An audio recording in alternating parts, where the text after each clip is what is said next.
Bingo's research has led him to J.D. Foringer.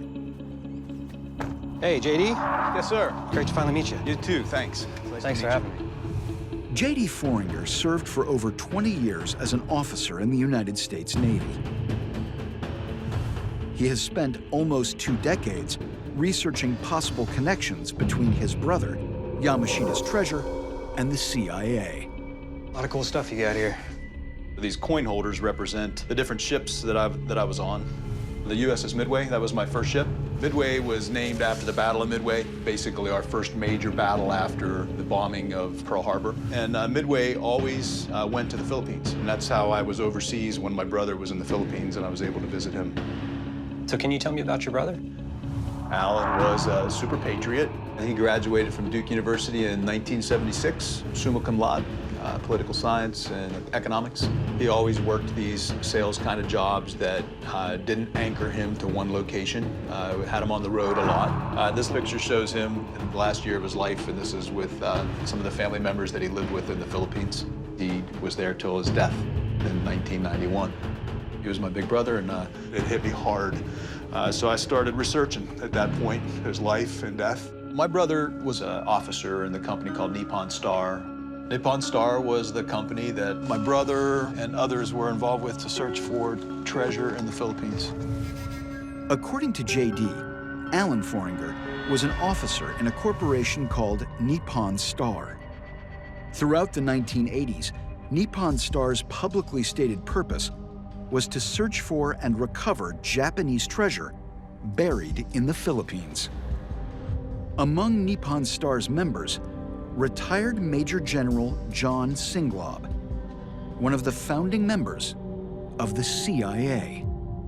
It's not hard to make the connection to me that the CIA is involved with Nippon Star. General Singlob was a 2-star Major General, the Green Beret, and he was one of the fathers of the Special Forces and that covert clandestine warfare that exists today. But he was also a business partner of my brother's. I know that they came across booby traps. There's markers on every site.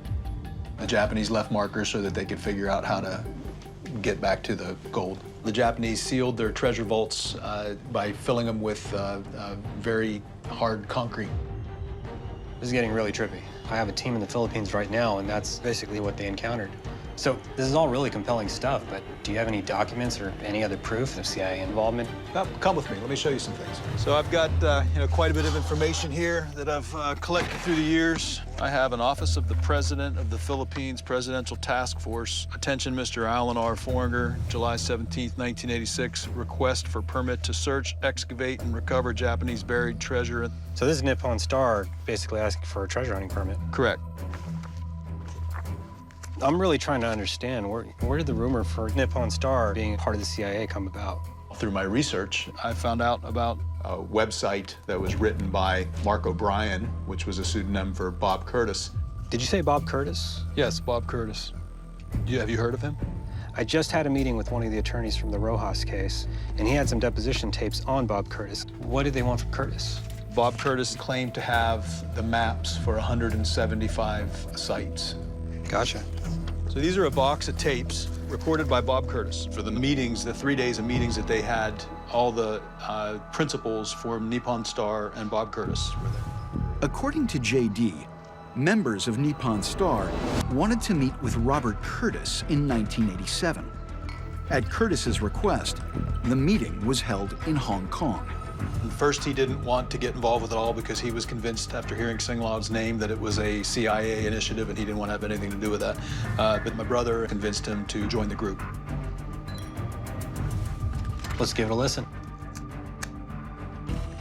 Some sites have bombs or booby traps. Other sites have poison gas canisters.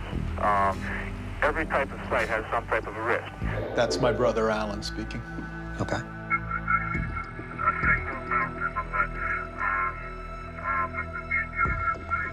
Man, that's pretty muffled. So your brother's definitely on these tapes then? He definitely is. Wow. I think the biggest takeaway was the U.S. government may be involved in treasure hunting in the Philippines. I mean, really, how far does this go? Who knows?